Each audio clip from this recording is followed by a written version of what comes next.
Lawmakers completed 4 more legislative days under the Gold Dome this week as we inch closer to crossover day on March 6, when bills must clear out of their respective chambers to remain alive. Here's what else happened at the Capitol this week. The Senate Judiciary Committee advanced 2 bills addressing tort reform, which is a top priority for Governor Brian Kemp. Senate Bill 68 would address several aspects of tort reform, including but not limited to reevaluating premises liability, requiring a truthful calculation of damages in personal injury cases, thereby eliminating phantom damages, and allowing a jury to know whether a plaintiff was wearing his or her seatbelt in an auto accident.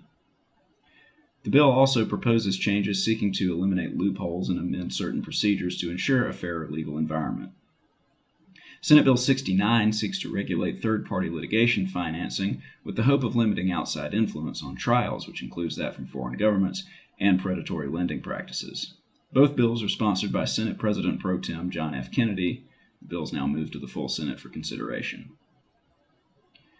Legislation to reduce the state's income tax rate from 5.39% to 5.19% and to provide another round of rebates up to $500 advanced in the House Ways and Means Committee. House Bill 111, the income tax reduction, is sponsored by Representative Sue Hong, and House Bill 112, which would provide the rebate, is sponsored by Representative Bubba McDonald.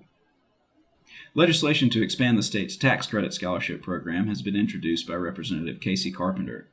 House Bill 328 would raise the cap from $120 million to $200 million. As it stands, the program regularly hits its cap within the first few days that the rebate is opened.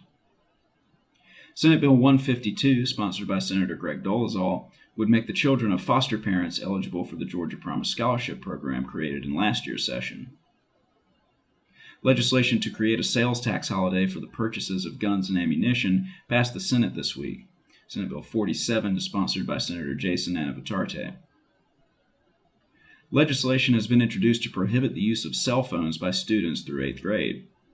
House Bill 340, known as the Distraction-Free Education Act, is sponsored by Representative Scott Hilton. Representative Hilton says, quote, "Our schools should be places of learning, free from the distractions of social media and non-educational screen time. This legislation ensures that Georgia students can focus on what matters most, their education, personal development, and mental health." Also, on a similar topic, the Senate Children and Families Committee held a hearing this week on the use of cell phones in schools. The Senate advanced a resolution to name the new legislative office complex after former Governor Sonny Perdue. That's Senate Resolution 95, sponsored by Senator Dolezal. The End Local Taxation by Citation Act advanced out of the House Government Affairs Committee. House Bill 140, sponsored by Representative Joseph Gullett, would cap the amount of funds derived from court fines or forfeiture action that local governments may use as part of their yearly budgets. The legislature will be in adjournment on Monday for President's Day and return for Legislative Day 18 next Tuesday. For more updates from the Capitol, please be sure to subscribe to our weekly Friday Facts newsletter.